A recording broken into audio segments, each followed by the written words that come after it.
People always talk about how like comedians, at least, right? They'll go on Joe Rogan and it like changes their career trajectory. When you went on Joe Rogan, you've been on twice. Yeah. Shout out to Brian Moses. Shout out to Moses. I got to get with Moses today, matter of fact.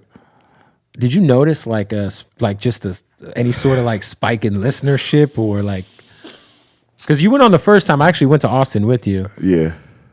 I think Joe Rogan is like the king of white people, man. So definitely some more white. He's up there. Some more white people definitely, start rocking with me. He might be just the king of like everything. Males. Like, yeah, he like male testosterone energy. Like, Joe is my guy, man. So, shout out to him and just allowing me to come on the show, and I'm about to go back on there again. Matter of fact, I missed Joe because I was supposed to go to the fight with Joe, but I couldn't make it because I'm doing all this album stuff. But Joe's like he's a comedic genius, great podcast genius. Dude, that first episode you guys did was 4 hours long. 4 hours. I could sit with Joe all day, same way the way I could sit with you. Yeah, you know what I mean. I want to take you on there with me. You want to go on there with me? Please, let's go. You should go on there with me, man. You should go on there with me and Brian Moses. I'm down. That would be amazing. You know what I'm saying? I think that we could do a 5-hour show. You know how many times on this podcast I've told the story about the day that we met Joe Rogan and I ate shrooms with you and Fit Mommy in Austin. Oh yeah. And I was tripping fucking hard on 6th. Damn, I remember that day. That was like one of the worst. That was like I was fucked up, bro. That was a crazy. And your girl day. kept fucking with me, making wild ass fucking faces. She still had hair then. That was a long time ago. She had a little bit of hair then. Yeah, it was real short. Yeah, she had like she like a little pixie cut, little something. Yeah, something like that. That's before the ball. But you also went on Joe shit like right after like they tried to cancel him, and I love how you kind of because that's my friend, man. Yeah.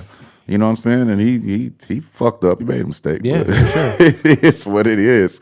I don't think that he I didn't think that he like hated black people or shit like that. You know what I'm saying? Because a lot of people say that shit with force. I don't think he was saying that shit with force. You know what I'm saying? Like, and Dave Chappelle kick it with the nigga. So how bad could he be? Right. I think too, I think like if you look at like some comedy, right? Like comedians, I feel like they come from a perspective of like nothing's off limits. Nothing. That's why I love Dave Chappelle, because he don't give a fuck. Like if you watch a Louis C.K. special, he's joking about the wildest shit. The wildest shit. I love Louis C.K. too. You know what I'm saying? Shout out to Louis C.K. Shout out to Jeff Ross. All my homies in that whole comedic world, man. You know, could you see yourself doing like a little stand-up run? Oh hell yeah, definitely, man. I'm about to. Shout out to Chris Red.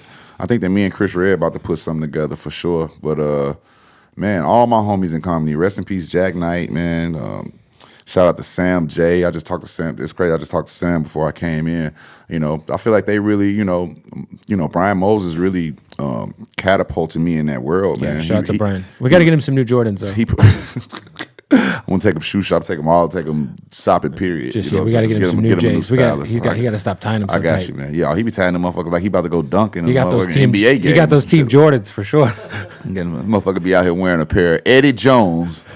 he be having the 6 rings 11s is like just tied tight, all the way to the top brim of the goddamn shoe, man. But yeah, but Moses put me in that world, man. And I ain't looked back. You know what I mean? I shot a movie with the Lucas brothers.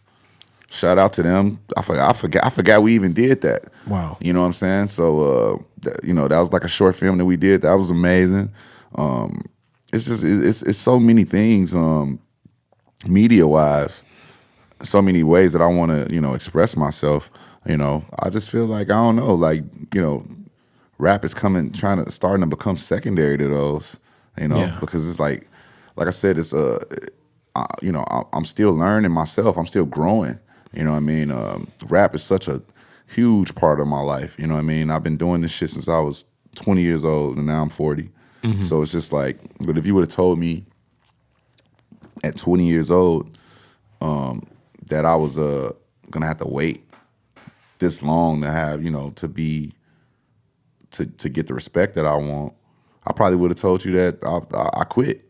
I probably would have been like, fuck that, I ain't doing that. You know what I'm saying? But I worked at it. I persevered, man, and took time. You know what I'm saying? Lots of eras of your career too. And I never peaked. I never peaked out. Right. You know what I'm saying? And I don't even think I'm about to peak right now. I just feel like consistency and you know, just being dedicated to the craft, man, dedicated to being a rapper, you know what I'm saying, first, and not just somebody trying to catch a wave, you know what I mean, or catch a record. Like, you know, I never cared about that, you know. As long as people always said, oh, Freddie Gibbs one of the best rappers, that's all that really mattered to me, you know what I'm saying? Like, you know, when you gave me that respect, you know, I ain't want to fizzle out. I ain't want to, you know, because a lot of guys come in the game and they have big records early, you know, and, you know, they probably not around right now. You know what I mean? They're not. Or probably can't get nothing going right now. They probably put their record out and it's just like, you know what I'm saying? And these guys that got platinum hits,